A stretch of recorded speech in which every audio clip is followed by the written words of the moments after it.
बिस्मिल्लाहिर्रहमानिर्रहीम। It's me miss Ubaida. और आज जो है मैं आपको एक्सरसाइज 17.5 का क्वेश्चन नंबर 5 कराऊंगी, क्योंकि अपनी पिछली वीडियो में मैंने आपको क्वेश्चन नंबर 4 तक के क्वेश्चंस करवा दिए थे। आज हम आते हैं क्वेश्चन नंबर 5 की तरफ। ठीक है, क्वेश्चन नंबर 5 में आप देखिए कि यहाँ पर लिखा हुआ है कि अगर कोई से दो सेट्स हैं। मैं पूरे पूरे क्वेश्चंस भी लिख लेती हूँ, लेकिन कभी मैं नहीं भी लिखती, क्योंकि क्वेश्चन तो आप बुक से भी देख सकते हैं।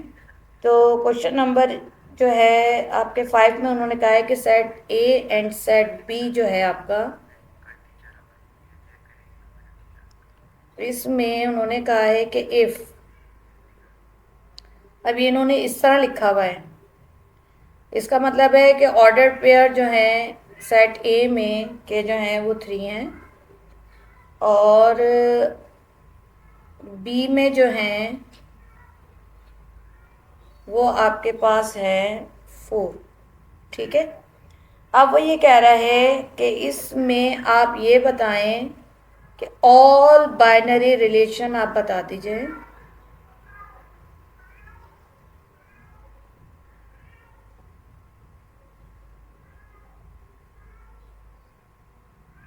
ऑल बाइनरी रिलेशंस, वो ये कह रहे हैं कि आप इसमें बता दीजिए कि आपके पास जो है वो क्या होंगे। ठीक है,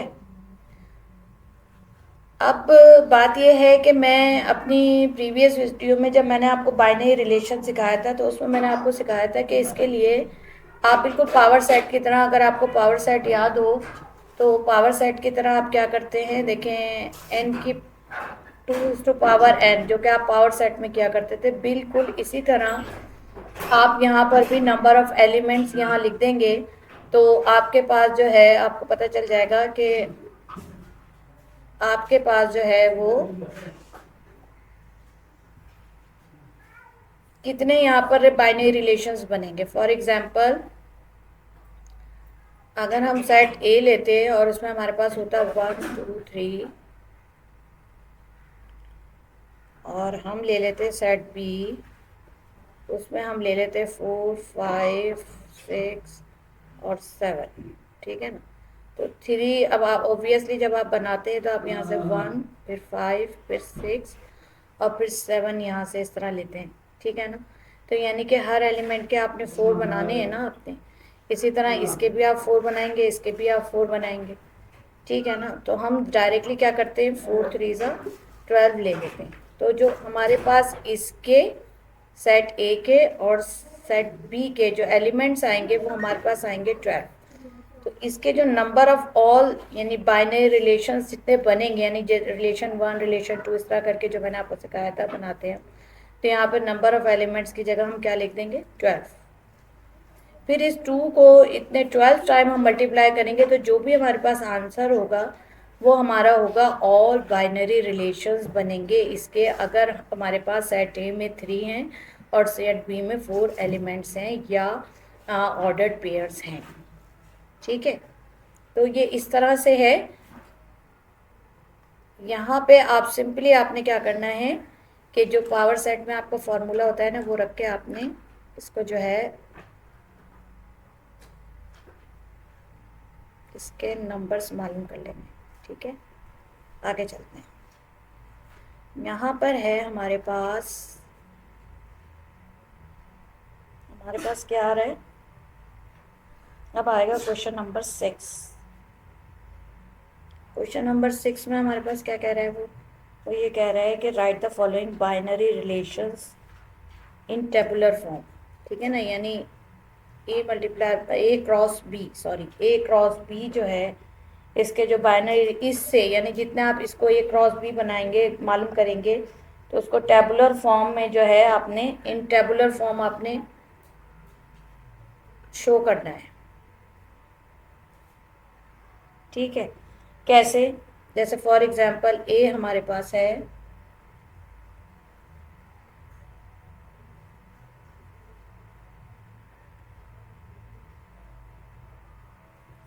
और बी हमारे पास है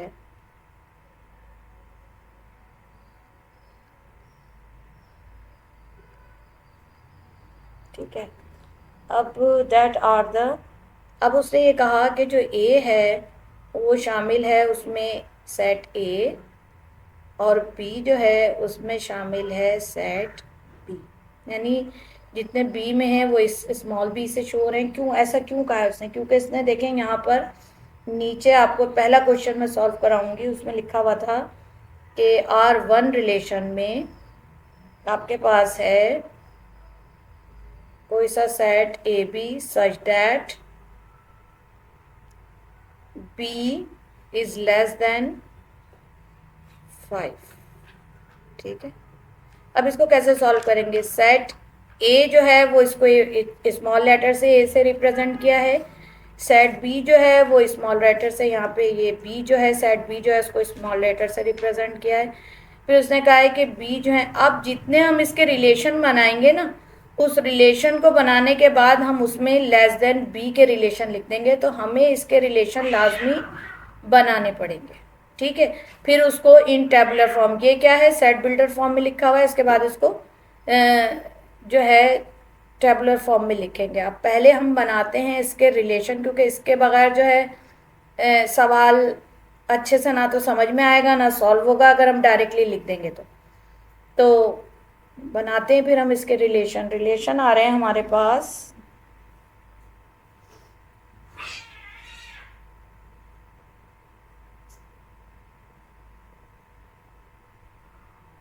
इस तरह से इसके जितने तकरीबन इसके 3 पार्ट्स हैं वो बहुत आसानी से सॉल्व हो जाएंगे। यहाँ पर आ रहा है 2, 4, 6 और 8।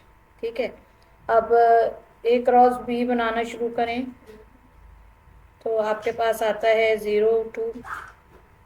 ठीक है, फिर आपके पास आता है 0, 4, फिर आपके पास आता है 0, 6, फिर आपके पास आता है 0, 8, फिर आपके पास आता है 1, 2, 1, 4, 1, 6, 1, 8, तो उसके बाद आपके पास आ रहा है 2, 2। ठीक है, उसके बाद आ रहा है आपके पास 2, 4, फिर आ रहा है 2, 6, फिर आ रहा है 2, 8।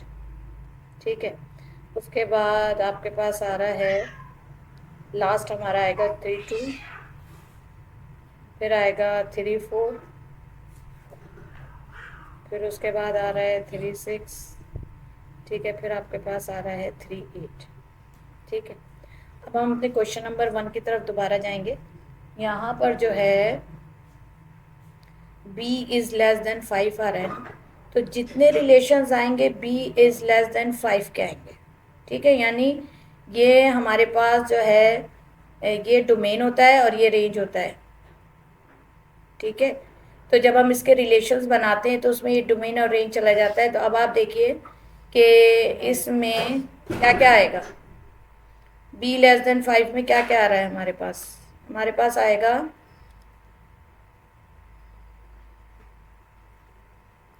0, 2 आ जाएगा, 0, 4 आ जाएगा, 0, 6 नहीं आएगा हमारे पास, 1, 2 आ जाएगा हमारे पास।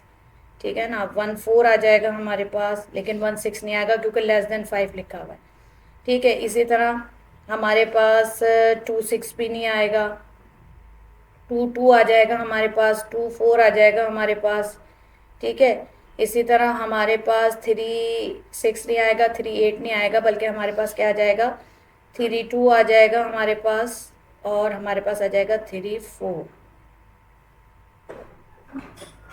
ठीक है, तो ये हो गए हमारे रिलेशन नंबर 1 जिसमें हमारी ये तमाम चीज़ें आ रही हैं। ठीक है, इसी तरह अब हम आगे चलेंगे, हम कहेंगे कि हमारा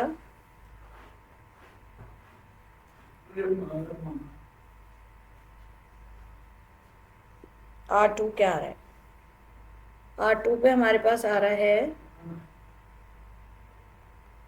ए बी सच दैट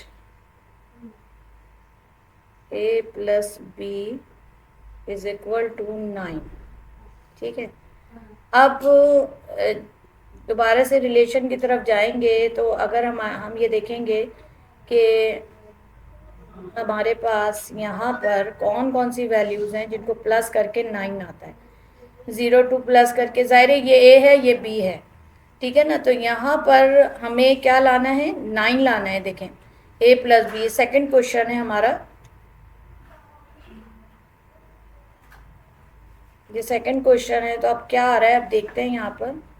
यहाँ पे आ रहा है 6 और 3 9 आ रहा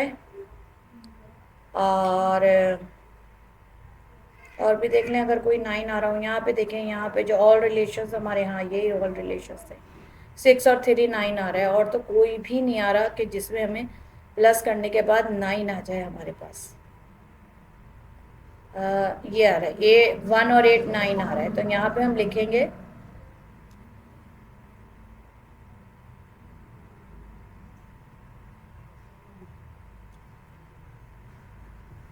1 और 8 और 3 और 6, ठीक है।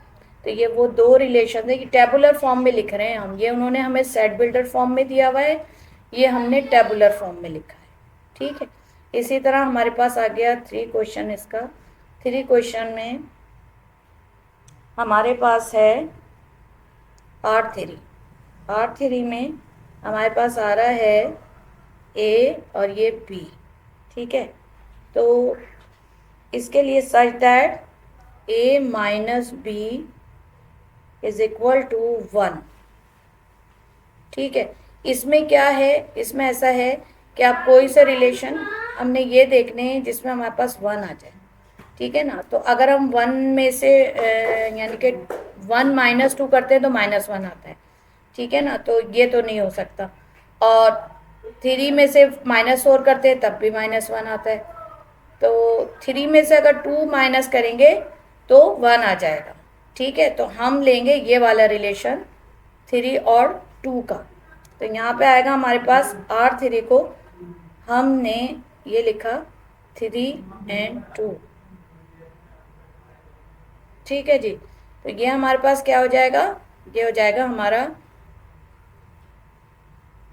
वो रिलेशन जिसमें हम ए और बी को माइनस करें तो हमारे पास 1 आ जाता है। अब ये थी इसकी सेट बिल्डर फॉर्म, और ये है इसकी टेबुलर फॉर्म, ठीक है। तो यही हमारा क्वेश्चन नंबर 6 था। अब आ रहे हैं हम क्वेश्चन नंबर 8 पर।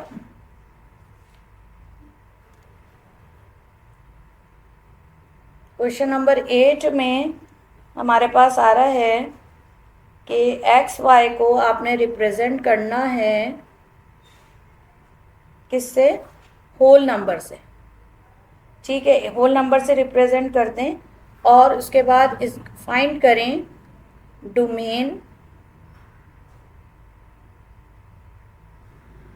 एंड रेंज, ठीक है। डोमेन और रेंज कर लें आप इसके लिए। और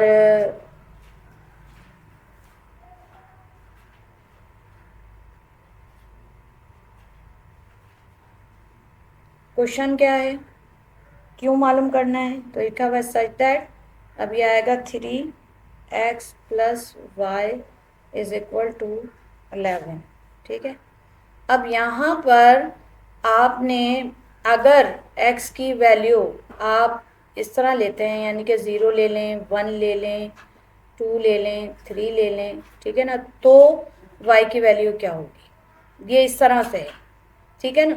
जैसे फॉर एग्जांपल अगर मेरे पास है 3x + y is equal to 11, ठीक है ना।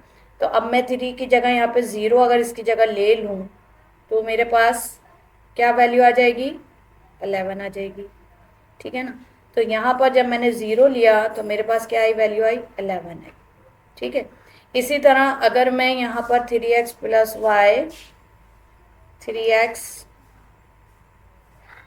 + y इज इक्वल टू 11 ऐसे ले लूँ, तो यहाँ पे 1 आएगा और प्लस y आएगा और इज इक्वल टू 11 आएगा।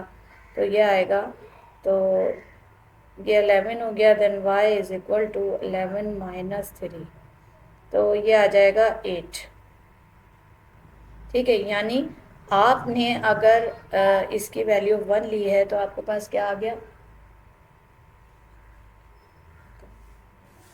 आर यू, ये आ जाएगा। ठीक है, इसी तरह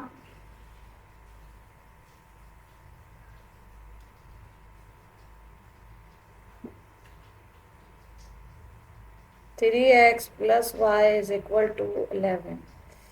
अब यहाँ पर अगर मैं यहाँ 2 ले लेती हूँ, y ले लेती हूँ, 11 ले लेती हूँ, तो 6 plus Y is equal to 11, then y is equal to 11 minus 6, then y is equal to 5। ठीक है, यानी अगर हमारे पास यहाँ पर हमने 2 लिया था तो हमारे पास क्या आ गया था, यहाँ पे अगर हमने 2 ले लिया था तो हमारे पास यहाँ आया था 5। ठीक है, इसी तरह अगर हम यहाँ 9 लेते हैं, सॉरी यहाँ पे 3 ले लेते हैं, तो 3 3 ज़ा 9 और 9 को हम 11 में से माइनस करेंगे तो हमारे पास क्या आ जाएगा 2। ठीक है, यानी x की वैल्यू डोमेन अगर हमारे पास 0 1 2 3 होगा तो हमारे पास रेंज क्या होगा, 11 8 5 2 according to this equation which has given to us in the question number 1।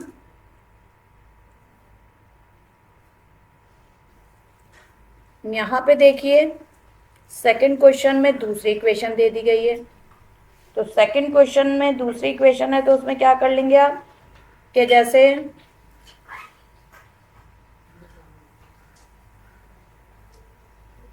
Such that x minus Y is equal to 6।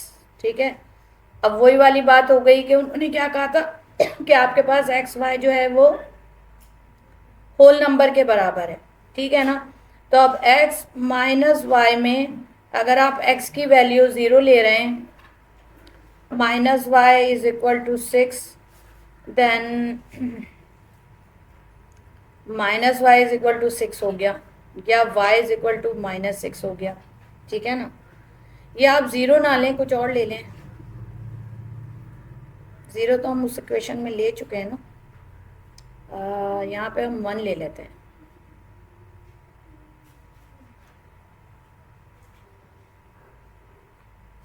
One भी नहीं लेंगे क्योंकि फंक्शन की वैल्यू हमारे पास माइनस में नहीं होती, पॉजिटिव में होती है। तो हम यहाँ पर ले लेते हैं x की जगह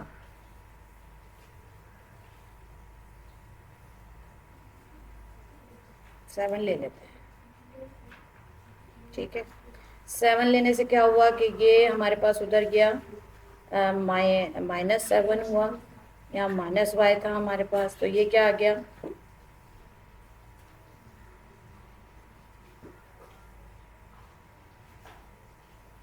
-1। ठीक है, फिर ये कैंसिल हुआ तो ये आ गया y इज इक्वल टू 1। ठीक है, इसी तरह हम दोबारा चलते हैं यहाँ पर। अच्छा, ये वैल्यू में वही है कि डोमेन की वैल्यू अगर हमने 7 ली तो y की वैल्यू हमारे पास क्या आ गई, 1 आ गई। ठीक है, इसी तरह आपने लिखना भी इसको इसी तरह से है, मैं बता देती हूँ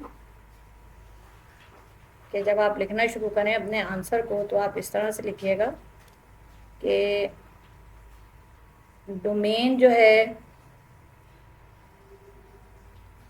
और रेंज,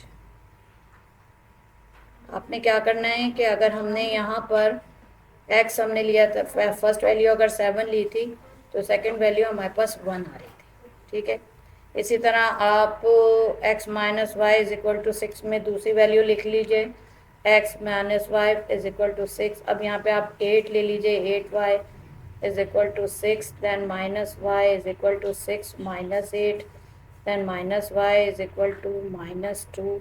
ये यहाँ से कैंसिल हुआ तो y इज इक्वल टू 2 आ गया। ठीक है, तो क्या हुआ कि जब आपने यहाँ पर 8 लिया तो यहाँ पे क्या आ गया, आपके पास 2 आ गया, यानी आपने यहाँ पर 8 लिया तो यहाँ पे आपके पास आ गया 2। ठीक है ना, इसी तरह दोबारा ले लें।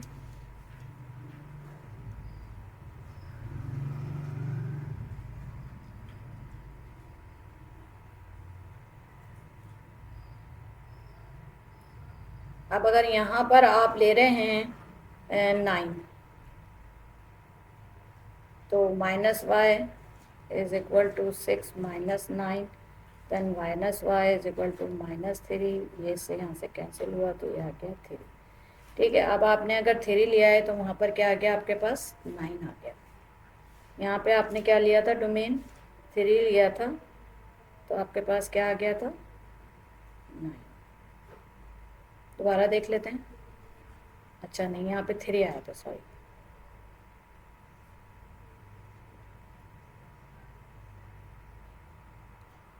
डोमेन आपने 9 लिया था तो रेंज आपके पास 9 आया था। आगे पीछे हो गया मुझसे। यहाँ पे आपने 9 लिया था तो यहाँ क्या आया था 3। ठीक है, तो इसी तरह आप वैल्यूज़ ले लेंगे और इसी तरह से ये आपके डोमेन और रेंज की वैल्यूज़ आ जाएंगी। ये देखिए क्वेश्चन यहाँ से स्टार्ट हुआ था कि ये एक पहली क्वेश्चन ये दी थी, ये मैंने आपको निकलवाई, डिफरेंट वैल्यूज़ रख के मैंने आपको बताया कि इसको इस तरह से लेना है आपने। ये मैं देखिए 3x + y = 11, 1 रखा था, फिर 2 रखा था, इस तरह से लिया था। उसके बाद सेकंड क्वेश्चन में ये वाली इक्वेशन दी हुई थी, तो यहाँ पे दोनों होल नंबर्स उन्होंने कहा था कि एक्स वाई की वैल्यू, दोनों में एक्स वाई की वैल्यू थी, होल नंबर के बराबर भी थी। फिर हमने यहाँ से उस इक्वेशन में वैल्यूज़ को रख के हमने डोमेन और रेंज की वैल्यूज़ मालूम कर ली। ठीक है, इसी तरह हम आते हैं अपने क्वेश्चन नंबर 9 की तरफ। क्वेश्चन नंबर 9 में आप जो है, उन्होंने कहा है फंक्शन जो है a to b। अब इसमें फंक्शंस में क्या आ रहा है, 15, 26, 37 और 48। ठीक है, अब आप इसका जो है ना वो बना लें। ये ए हो गया, इसको कहते हैं मैपिंग डायग्राम। फंक्शंस को हम जो बनाते हैं, इसमें हम लेते हैं 1 2 3 4 और इसमें हमने ले लिया 5 6 7 एंड 8। ठीक है, अच्छा उसके बाद उन्होंने कहा है कि then write the domain codomain. अच्छा, अब उन्होंने कहा है एक तो फंक्शन ये दे दिया उन्होंने, एक तो फंक्शन ये दे दिया, दूसरा उन्होंने ये कहा था कि ए में तो ये एलिमेंट्स थे हमारे पास, उन्होंने कहा था 1 2 3 और 4 एलिमेंट्स हैं। लेकिन अगर बी में उन्होंने ये कहा है कि नेचुरल नंबर्स हैं। अब नेचुरल नंबर तो कुछ भी हो सकते हैं, 5 6 7 8 9 भी हो सकते हैं। ठीक है, 10 भी हो सकता है। ठीक है, मैं आपको बताती हूँ, ये इस तरह, ये इस तरह भी हो सकता है।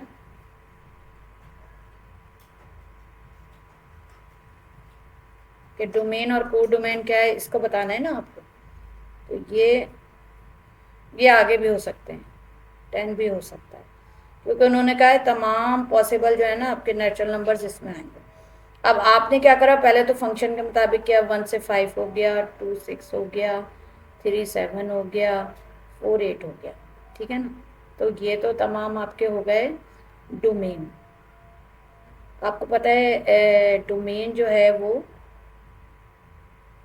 किसके बराबर होता है, सेट ए के बराबर हो गया। ठीक है, और आपके पास जो रेंज है वो आ गया 5 6 7 और 8। और को डोमेन जो है आपका वो ये तमाम एलिमेंट जो हैं, ये पूरे एलिमेंट तमाम रेंज को और इसको मिला के वो आपके पास क्या हो गए, वो आपके हो गए को डोमेन। तमाम पूरे 10 तक के जो एलिमेंट आपके पास आएंगे, यहाँ से लेके ये आपके क्या हो गए, तमाम एलिमेंट जो हैं ये आपके क्या हो गए, को डोमेन। ठीक है, राइट, आपको सिर्फ यही बताना था इसमें। अच्छा, अब क्वेश्चन नंबर 10 जो है वो मैं आपको अपनी नेक्स्ट वीडियो में सॉल्व करवाऊंगी। 3 क्वेश्चन हैं, 10 और 11 12। ये तीनों क्वेश्चंस जो हैं वो आपके को जो है मैं अपनी नेक्स्ट वीडियो में इंशाल्लाह सॉल्व करवाऊंगी। तब तक के लिए अल्लाह हाफिज़। जज़ाकल्ला, थैंक यू।